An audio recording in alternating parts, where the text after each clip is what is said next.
शुभू कुठे होतास तू? इतका उशीर कसा झाला यायला? मी आणायला गेलतो. बरं तुझी तब्येत बरी आहे ना? हाय की बरी आहे मॅडम.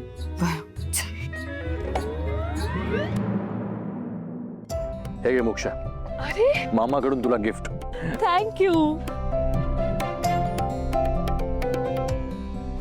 वाव कसलं मस्त हार आहे ना.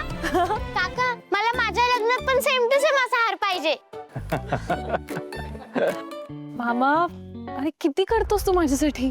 आतापर्यंत माझे सगळे लाड पुरवलेस तू. थँक्यू मामा.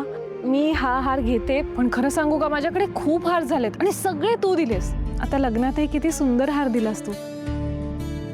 मग जर तुझी परवानगी असेल आणि तुला वाईट वाटणार नसेल तर मी हा हार माझ्या आवडत्या व्यक्तीला देऊ शकते का?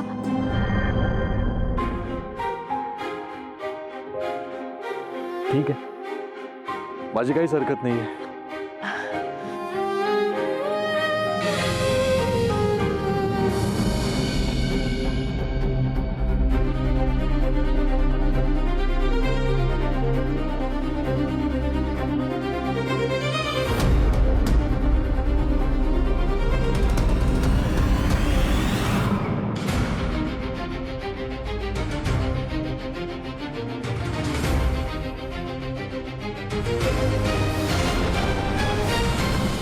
श्रावणी, हा हार मी तुला देते.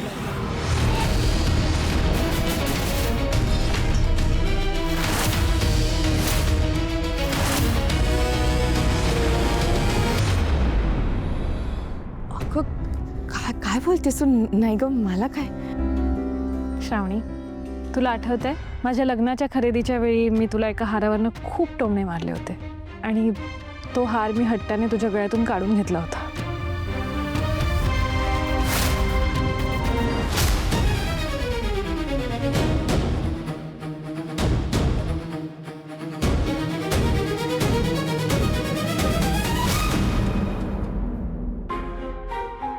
मला त्या चुकीचं प्रायश्चित्त करायचं आहे. मोक्ष नाही अगं मामा, त्या दिवशी तो हार मी सिलेक्ट केला नव्हता. पिहूने श्रावणीसाठी सिलेक्ट केला होता आणि मी तो हट्टाने मिळवला.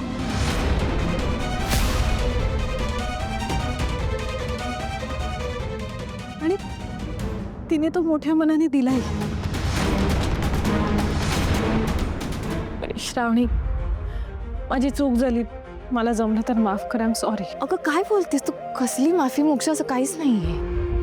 तू घेणार आहेस ही गिफ्ट? अगं नाही ग श्रावणी, प्लीज. माझे आज व्हॅलेंटाईन्स डे आणि व्हॅलेंटाईन्सला काय फक्त प्रिय करायला गिफ्ट द्यायचं नसतं. एक बहीण दुसऱ्या बहिणीला प्रेमाने गिफ्ट देऊच शकते, हो ना? प्लीज.